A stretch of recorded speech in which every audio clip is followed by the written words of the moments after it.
All right, it's 8 o'clock, guys. I'm gonna go run over and start the. Okay, I see the list now. All right, I'm gonna go over and start the thing in just a second. Whenever you see the Jerry cam go up, that means I'm all set. Patrick, you can go ahead and introduce. I'll be right back. Okay. Hello, everybody. I'm Patrick from Blockchain Universe and Glockwork Records, and welcome to Blockchain Universe, where we talk about blockchain, where we talk about video games, what's going on in the industry, as well as AI and streaming-based platforms. To my right of me, we have a special guest by the name of Michael Miller, and he is a video game developer and a genuine engineer. And of course, we have Annalise and Brian from Block to Central. Hey, welcome everyone. What's up? Hey. So, how about we kick this week's podcast off by covering Doom Eternal, which is coming out this week, of course. And I'm sure everybody knows about Doom. It's, an absolute legacy game title that is currently being thrusted back into the forefront of the gaming industry, of course, with its cutting edge graphics, excellent gameplay, and awesome online multiplayer action as well. But Doom Eternal is something out of this world, I swear. Bethesda totally kicked it up to 11 with this release, from what I can tell from, of course, these trailers.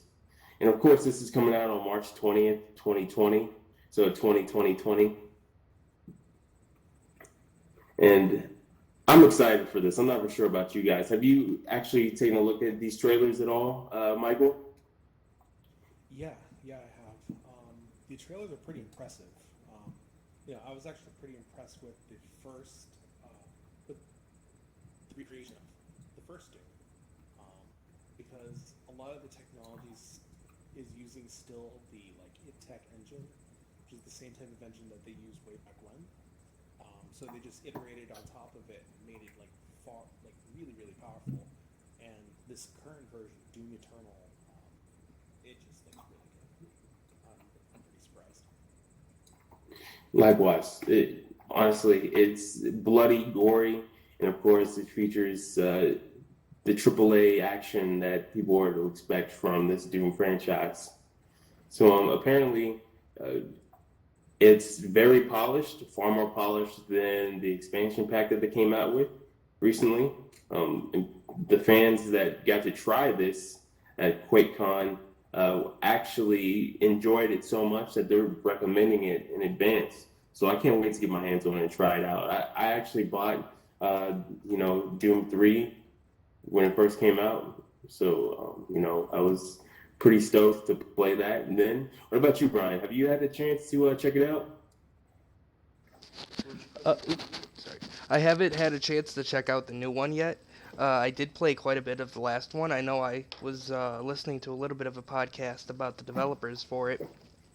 I know I saw a little bit of a glimpse of the trailer, but not any actual gameplay or anything like that. It definitely seems like it's going to be good, especially compared to how the last one was. I know at least the VR rendition of it was a little bit of a flop, at least with the movement side, so I'm very excited to see how this one's going to turn out. I know it's at least going to be graphically stunning, so hopefully the gameplay is as comparable.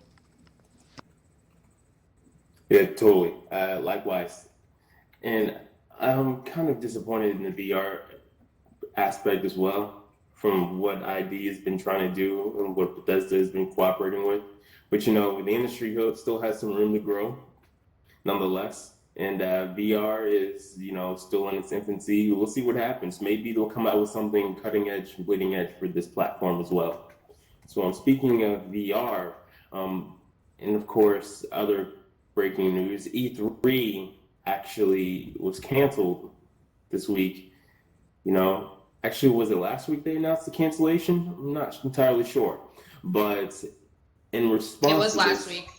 Okay, so yeah, that's some minor details, but nonetheless, it totally matters because the way governments and everybody's reacting to the coronavirus in response to, of course, the societal breakdown of live events, live gatherings is definitely affecting all industry, but nonetheless, VR and gaming as well.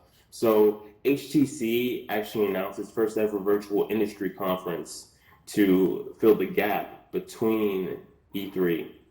And I think we're going to see a lot of developers come together and actually start building applications for, you know, hosting conferences that look photorealistic in a sense to actually showcase the latest and greatest technology. What do you guys think? Yeah. So I think that this is kind of an interesting scenario. Like, even though there is the crisis happening, the coronavirus, and like many people are needed to work from home now, it kind of poses an interesting avenue for technology. So like things like this conference, for example, it basically got forced into existence because of the circumstance that we're in, which in turn will actually like, if this works out, may open the door for more VR related stuff to happen. It may actually like basically push virtual reality as a viable means for a lot of people, because at least the way that currently kind of VR sits in terms of the general populace, it's still more so cutting edge, and a lot of people don't fully accept the basically the VR world. But something like this could really put it on the map. So I'm actually pretty excited to see what that turnout's going to be. Um, it also has big implications for how companies might be able to use VR um, with like work from home and with remote workers. So we might actually see more of a push in that type of sphere, which is really cool. Yeah, totally. You know, speaking of which, it's not just E3 that was canceled. Facebook's F8 developer conference literally was canceled. You know, I/O 2020 from Google was canceled as well. Not to mention GDC and SouthX by Southwest was canceled as well. So I think this is a call to action for many in the industry to come up with viable solutions that fill that gap for human distancing, but still human interaction through this form of technology. So yeah, I'm excited to see what the future holds for VR. People are speculating that's going to boom, and I see no reason why it should not. You know, there are other conferences that are going to be running too. Apparently, uh, not just V2EC, which is the HTC Vive conference, that are going to be adapting to this. So we'll see what happens. Yes, So, indeed. So there's going to be a huge boom, in my opinion, about conferences coming out in VR. There's actually been a lot of people looking for events in VR and trying to expand to VR because this is happening. Personally, in my area, schools are now officially closed for at least a month until April 15th. That's a really long time. And it can be scary for a lot of people. A lot of people don't even have, someone to take care of their children. There's going to be a lot of kids online too. You do have to be aware of that. So be careful what you put out there. Even in alt space, there's always kids. But even Crypto Mondays, there's now Crypto Mondays VR that we're hosting because of all this need of online events. It's really in high demand right now. So I just see this as a positive for VR. yep, totally. Ryan, you wanted to touch on this as well. So, Yeah, I mean, you guys have pretty much just covered basis. As just she was kind of saying, as I am one that is also in college, my school has as well gone and closed for the rest of the semester, at least as far as in person, in class lectures and that sort of thing. And they're all working to move to an online source. And now that these headsets are getting smaller and that we have things like the Go and the Quest and, these fully wireless and able to take anywhere and just connect to, Wi-Fi and hop on AltSpace or, VR chat or, Mozilla Hubs or, whatever it may be, that, these alternatives are definitely going to be something that more people are looking at, especially as you were saying that looking for human distancing, but also keeping interactions, especially with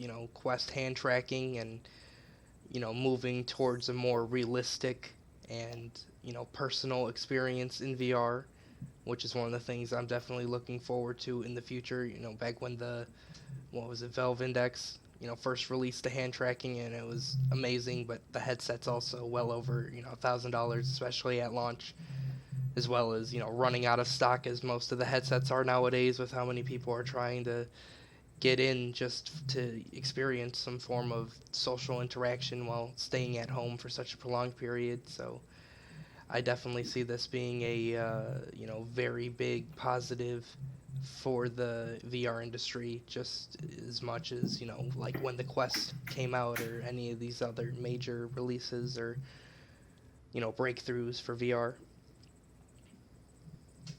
Hey, so you wanted to also talk about Five Nights at Freddy's as well. What's coming? Yes. Just kind of thing, since I don't know how many people. I haven't personally played it on the PC yet. I've been meaning to pick it up. It's you know a matter of cost for me personally, and I haven't had the time and the funds to properly be able to dive into it. But I know a lot of people have enjoyed it on PC, as far as flat screen and pancake mode and all the other versions of it that came out. And my big thing is, I've never really been a big fan of, horror games. They've just never really fully drawn me into a sense of being scared, and the gameplay itself has never really caught me to a point of really wanting to dive into it. But once I experienced horror in VR, or really anything that can really immerse yourself in VR, it just kind of changed the game for me. So, seeing something like this, that's definitely more of like a jump scare, and kind of keeping you on your toes and putting yourself really in the seat. And uh, you know just as far as the big news, that it is coming to the Quest within the next apparently few months, when it will actually release. Who knows? There's definitely been a lot of delays in games for the Quest over the past year, however long since it's released, but that's definitely one that I intend to pick up if able to, depending on how much they decide to initially charge for it, and or if it'll be cross-buy, which I did not confirm. I don't know. I really hope so, but that's definitely an up in the air question as well, especially since how finicky the cross-buy options for Quest are. But yeah, I'm very excited to try it out. It's definitely a game that as I said, many people have been playing for quite a while. I don't remember exactly when I came out, but I think it was like 14, 13, something like that. It's been at least a good handful of years. I know they're already on like the fourth or fifth edition. So yeah, coming to the Quest, which is great. A lot of people trying to pick it up. I know it's been selling out once again, as fast as they can restock it, especially with the slowdown in production, which is also due to the coronavirus. Which, a lot of shame, a lot of real shame in the big things like the Quest and important electronics and other production being halted. But it is what it is, and alternatives of some sort. But yeah, there's my little bit on You that. know, yep. I've honestly never played Five Nights at Freddy's. I've seen Markiplier play it on YouTube, like maybe once or twice.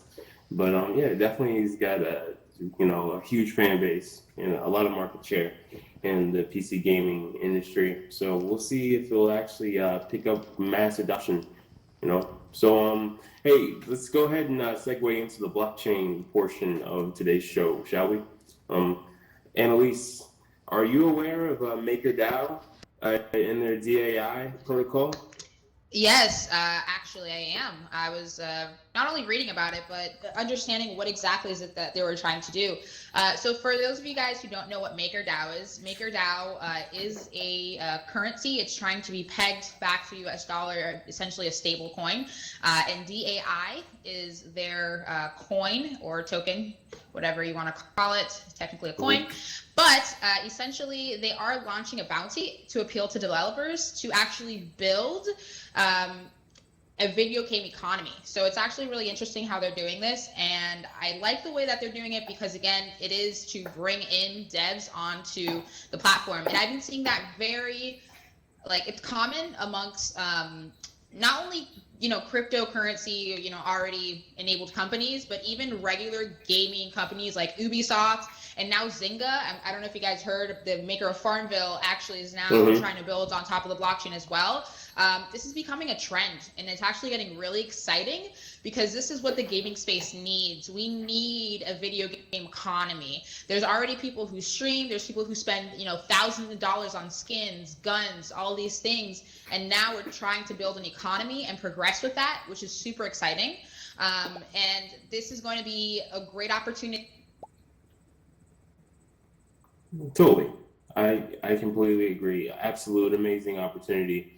So they also operate a lending platform where people can, you know, stake their Ethereum into a completely alternative pool and proof of stake called P, Pool Ethereum.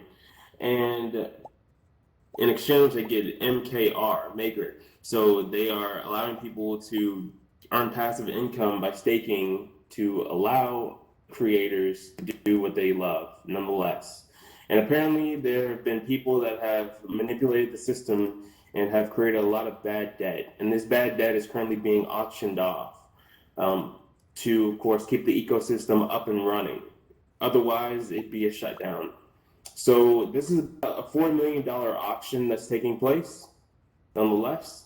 And I can't wait to see what's going to happen to the ecosystem. This is really big news for the Ethereum protocol.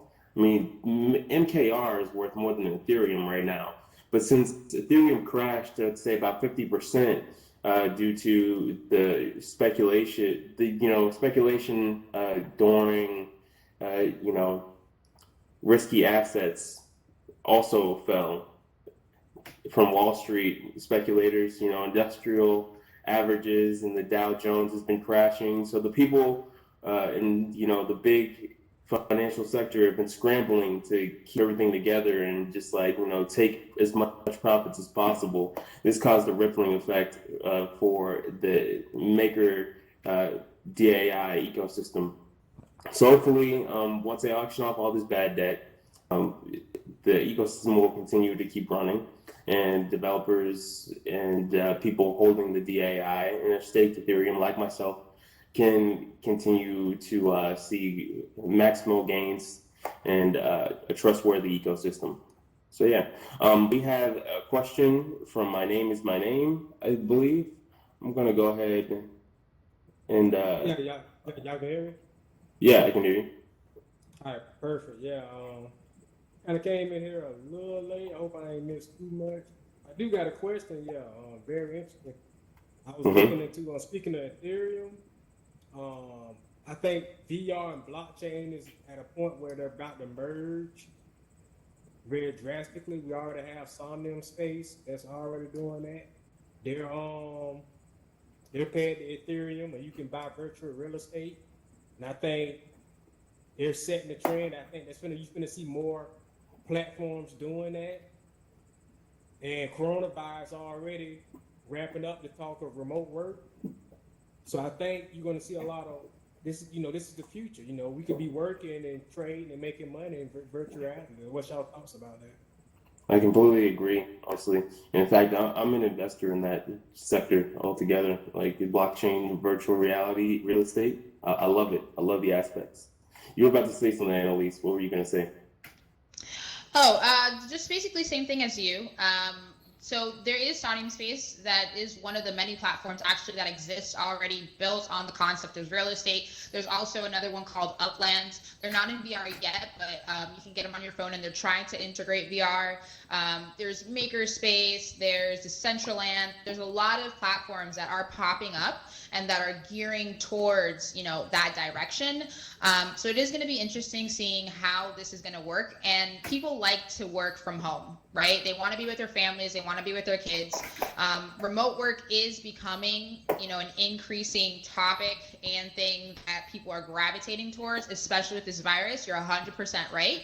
And I do think that is a huge opportunity for this ecosystem.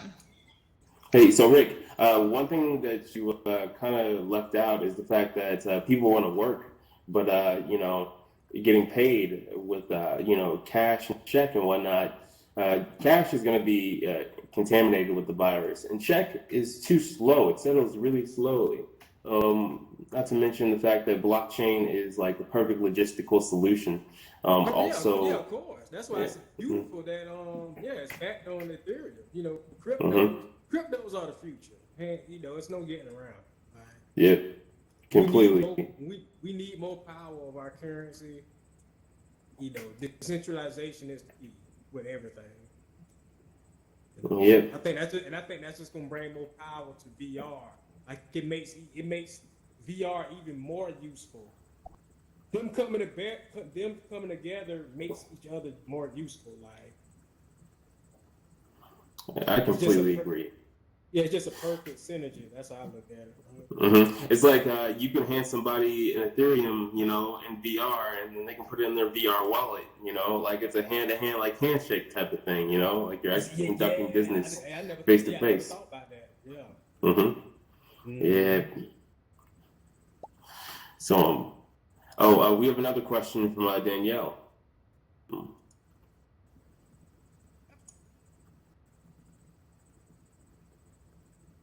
Okay, Might is be it going to muted. keep me unmuted? You're good, Daniel. We can hear you now. Yeah, we can. Okay, excellent. And this is going to be a little bit more complex of a question. I kind of know the back end, how these blockchain currencies work. Do you know anything about like the Bootstrap server and all that kind of stuff and its back end architecture? Bootstrap, you say?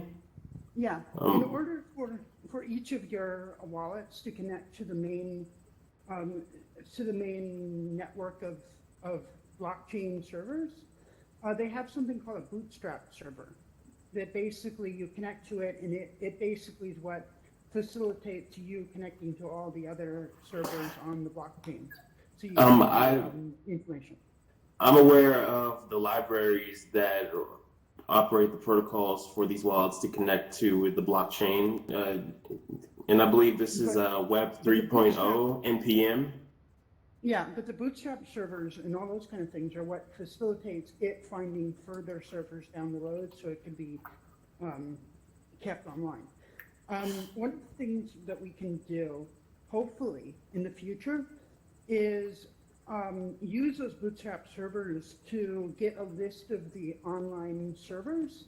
A lot of the people online don't really know how this network works.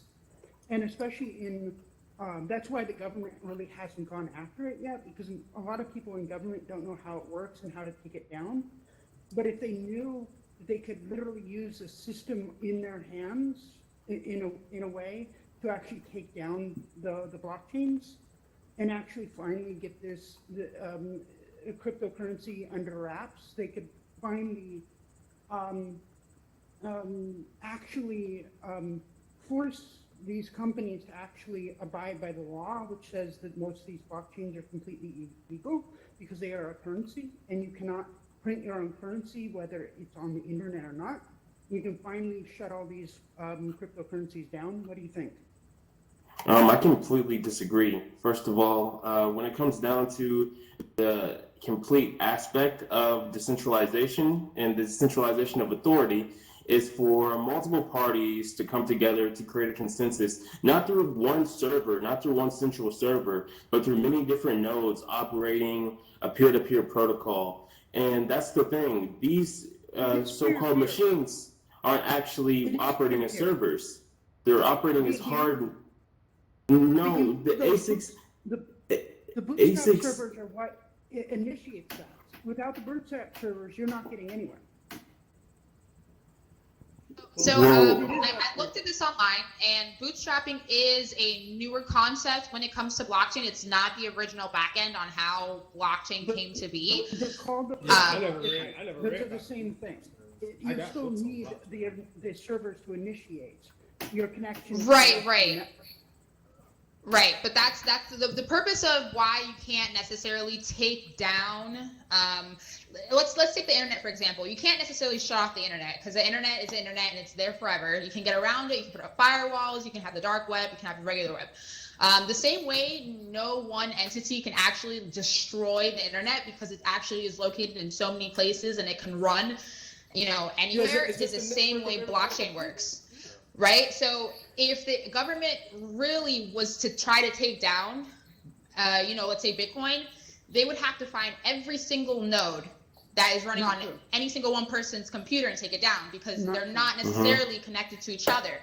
That's the thing. Whenever you download a node, you have to download an entire list. Bootstrapping is a new concept where you can connect blockchains on top of each other. There's also something called a bonding curve where you can build blockchains off of blockchains and you can build them in a 3D matter rather than a 2D matter. But that's it. They're not necessarily all connected. You can't filter out, like, just the same way we filter out a bad actor with email servers, right? We can filter out certain ports and certain types of traffic. It is not that hard to filter out that type of traffic and go, that type of traffic ain't going through. It is not that hard. It's just that there hasn't been a concerted effort to do so. We filter for certain kinds of traffic already, on the internet. Well, Danielle, I have to ask you a question. Are you aware of IPFS, and have you ever downloaded the entire legacy blockchain of Bitcoin? I use IPFS, and I understand how it works, and I also use DAT, and I understand its backend. Okay. The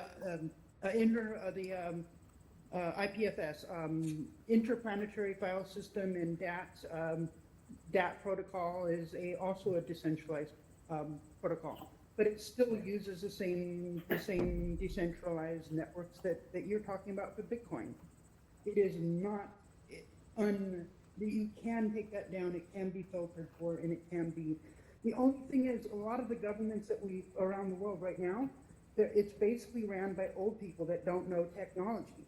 Well, one day, the boomers are going to be out, and people that do understand technology is going to be in. And guess what? People that know are going to be coming for Bitcoin because it is totally illegal.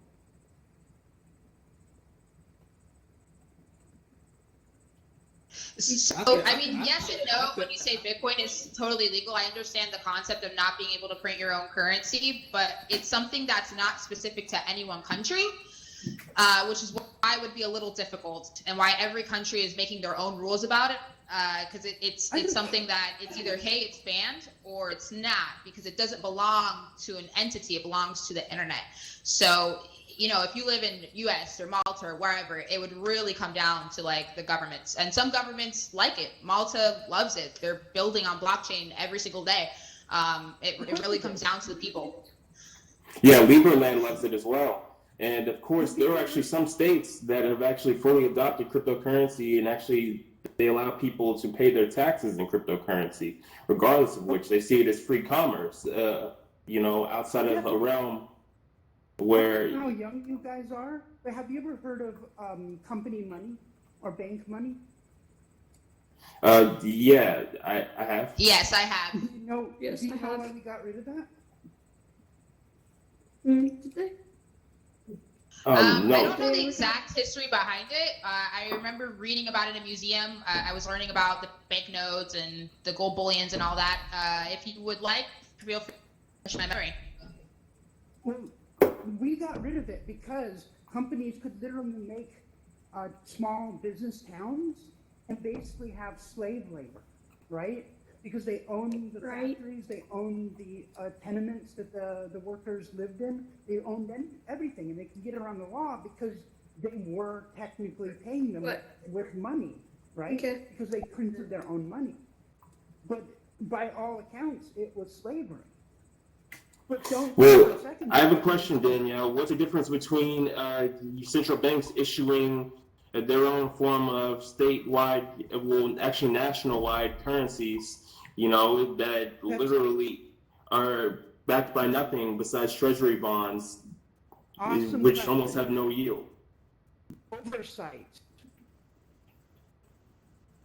Okay, but we're talking about a Here's private corporation, a private institution creating money out of thin air. Literally, Would you like, they pretend like it's backed by the government, but it's not actually backed by the government. It's just a private corporation. and do you know You know, why? just food for thought. That's probably why Satoshi stayed anonymous and never claimed as one single person. Mm-hmm. Exactly. But do you know why we don't want, like, the president of the United States being able to walk out and print money whenever he feels like? Well, that's the thing. The president of the United States doesn't have that authority, but he can still use his power to pressure and bully the state treasury secretaries and, of course, the head of the Federal Reserve to lower interest Yeah. rates and to, manipulate monetary policy. And it's absolutely absurd still, nonetheless, because it's a top-down authoritative, aspect of our monetary system. And they can walk away. But the difference is, you're saying, okay, they can print more money, but you are crypto. You can just spin up another cryptocurrency. You can make 100 today and 100 tomorrow. What's the difference? You No. could, but the it's the value biggest- that it would hold would not. So the purpose that cryptocurrencies work is because they hold a It's value. democratic. If somebody just printed, random currency that didn't make sense, and we made it every day, and hey, now this is money. In order for the currency to have value, the people need to give it value. It's not necessarily like, oh, the government said, oh, this is worth this today, and then you go to the store and it's worth whatever. It's a little different. It's based on the people's general consensus, because we call them shit coins or poop coins. Right? That's the So those coins are coins that flop. They tried to have value. Their project didn't work. Whatever the case may be. The reason Bitcoin is valuable is because people trade it and they pay a certain amount of money for it. Just like, back in the day, you used to trade tools and shells and other things because that's what they gave value. If somebody just printed a coin, like if I just to make my coin, it would have no value whatsoever until I gave it a value and people were willing to pay that amount. Yeah, Absolutely. So Danielle.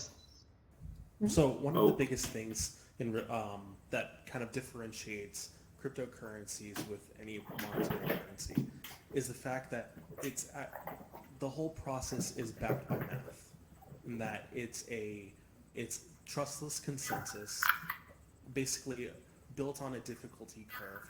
So it's not just like you can just willy-nilly create as many as you want. It's based off of a very specific algorithm. And also, in the case with all money, in case with really anything that humans do, reality is an agreement among people. So money being the fiat currency that we currently have in the United States, where we basically attribute value to it, saying, oh, this is $1, and we all agree that this is $1. That's what gives it value. It's the same thing that can happen with any form of blockchain that we accept. However, being that it's based by math and not based by some other entity or like basically a governing body that may be subjective in terms of how it wants to kind of play, it actually makes it more reliable, and that's one of the biggest benefits that blockchain technology has. I hope they tested it against floating point error, but okay.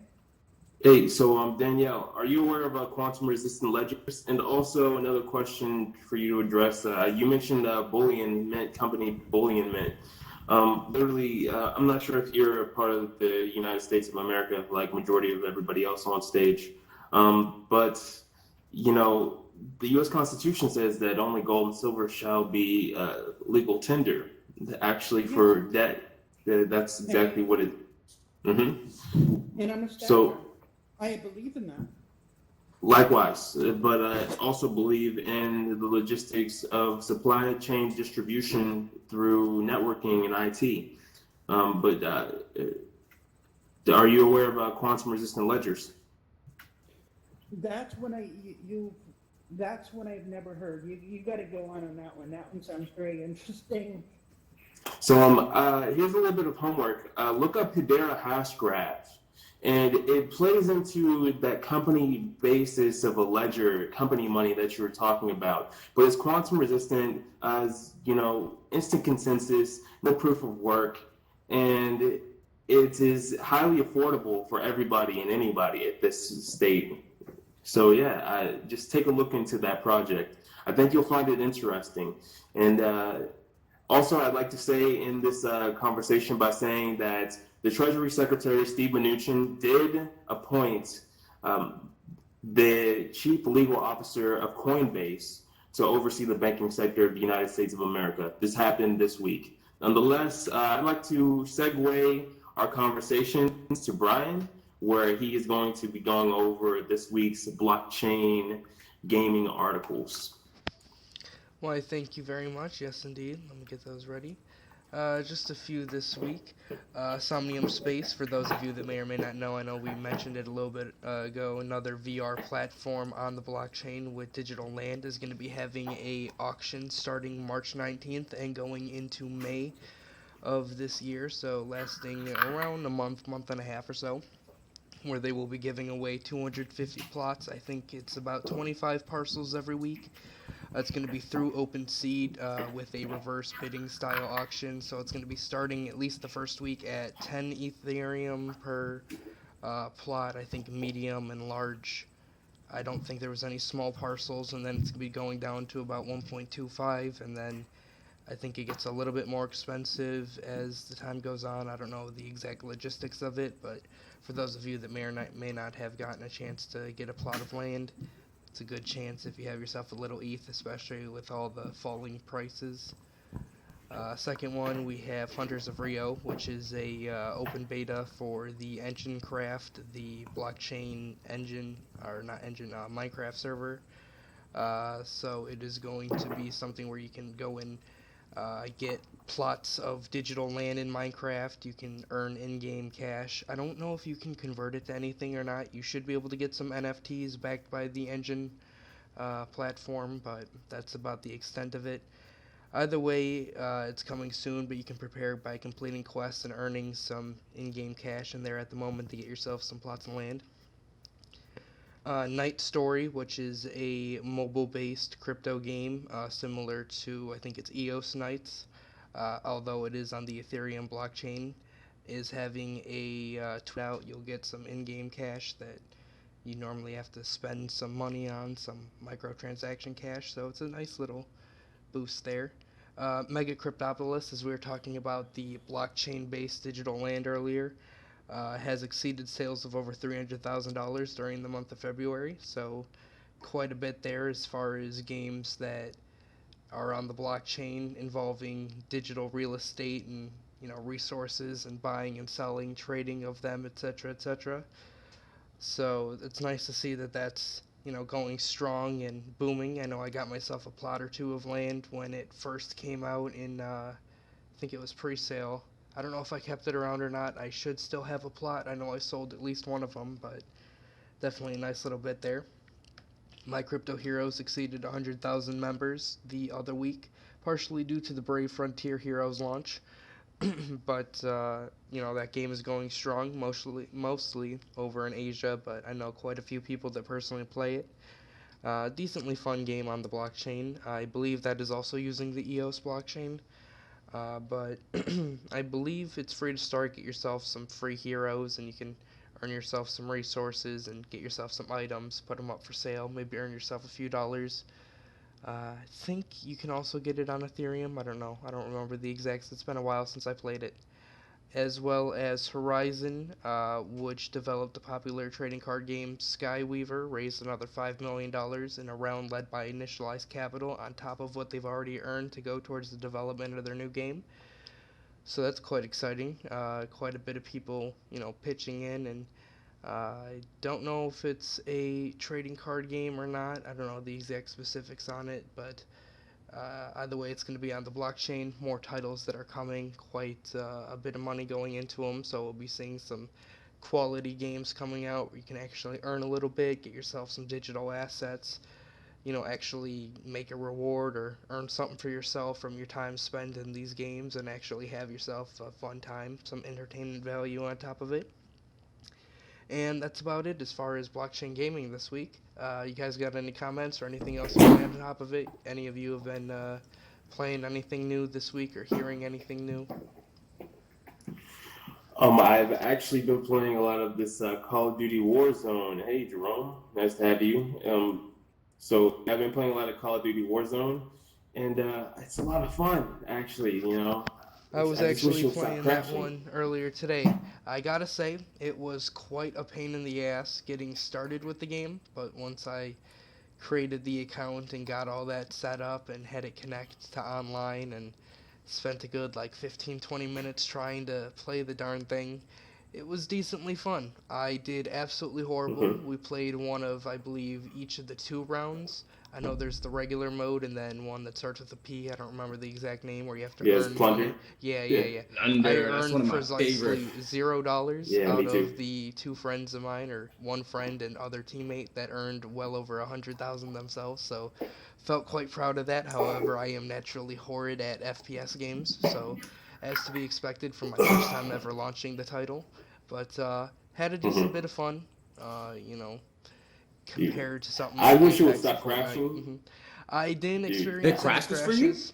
Yeah, it Uh, crashes for me all the time. it's been smooth for me for the like 3-4 matches I tried today.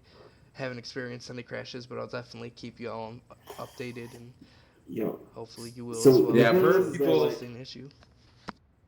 well, here's the thing. Like, I have a pretty decent machine on VR already. Nothing like too outrageous. I'm not like running RTX or anything, but like it's throttling my CPU. I got a 12 compute core CPU. It's running at 100% whenever I'm in game, and it just completely crashes. I think I don't have the threads or See, there's the something. big But difference. I'm playing on Xbox, okay, yeah, Console so life. fair. Yeah, I'm yeah. playing on PlayStation, and Elise has been playing on her laptop. It's like I'm I sure my enjoy the computer game. I could think it's handle it. really cool. It's just I'm the only person I know that plays extreme PC games. I don't have any friends in person that play it, and had no idea that you played it on PC. It is free to play. Brian, For you those of sound you that don't know. depressing.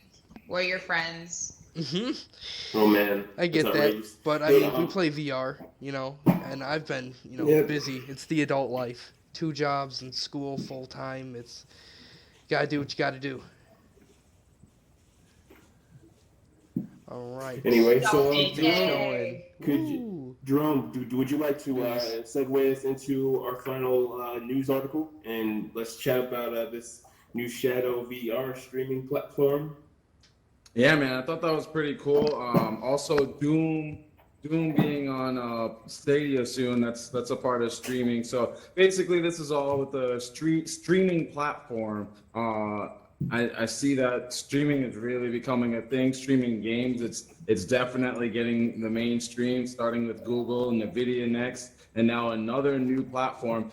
I haven't heard of them prior to this announcement, but it looks like they were already doing things in the gaming space, but they just weren't big enough for people to really know about them. But now that they're doing game streaming, I think that's pretty interesting. I don't see that it's available yet.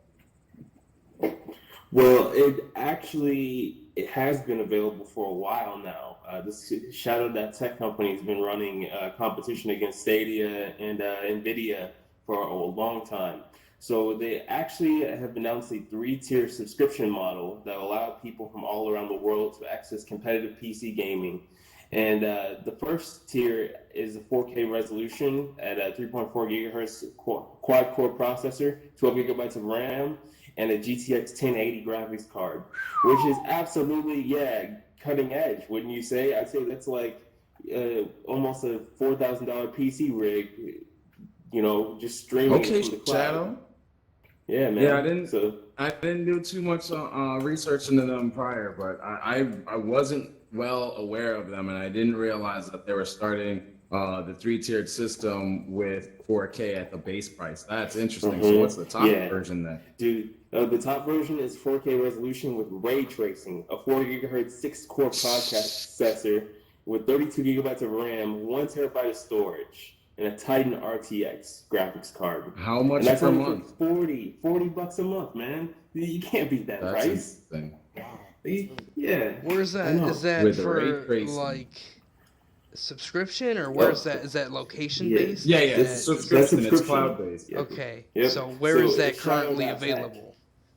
Because I Shadow know that's Tech. definitely not available. Well, I'm saying like state-wise or whatever, because I know that's not available. They're down making it here in available Wisconsin. internationally. Yep. Internationally. Yep. You So gotta how have a does? certain grade of internet. So I'm pretty sure like they want people to have at least Is there? broadband. How does that work? Is it just the PC itself, or is there So something you to can connect use it? a laptop to integrate to their servers, and literally all you need is 15 megabytes down.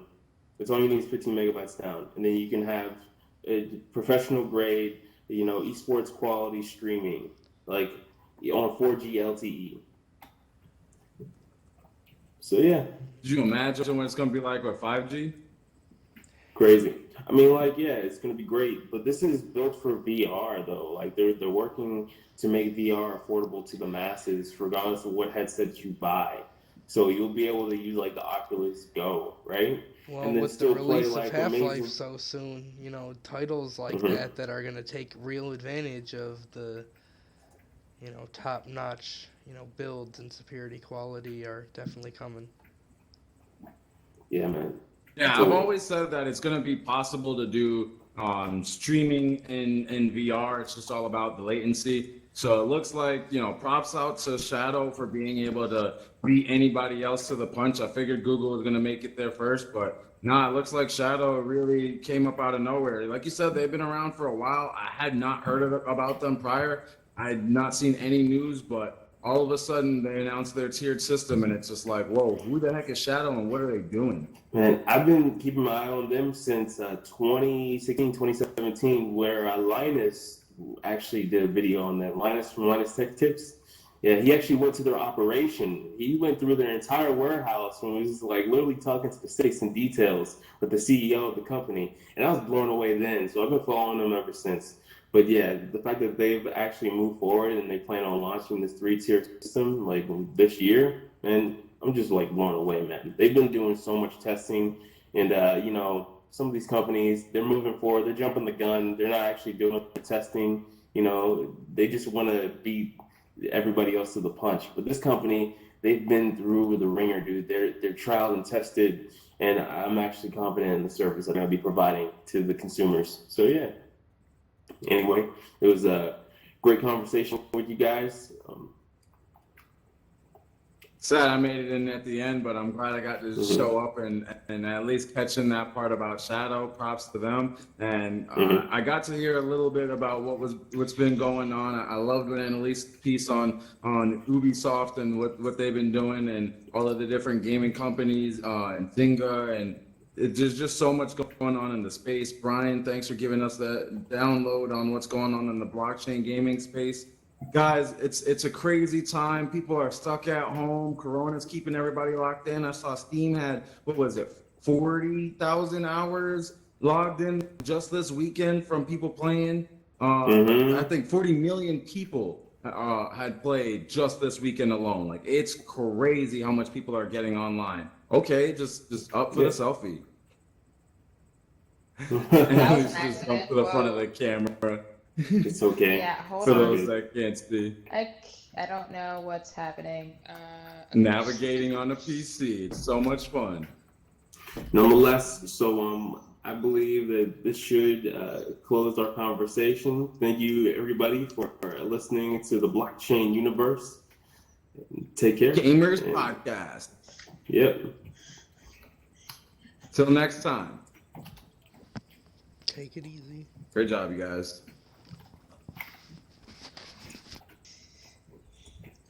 Yep. Okay, So so let's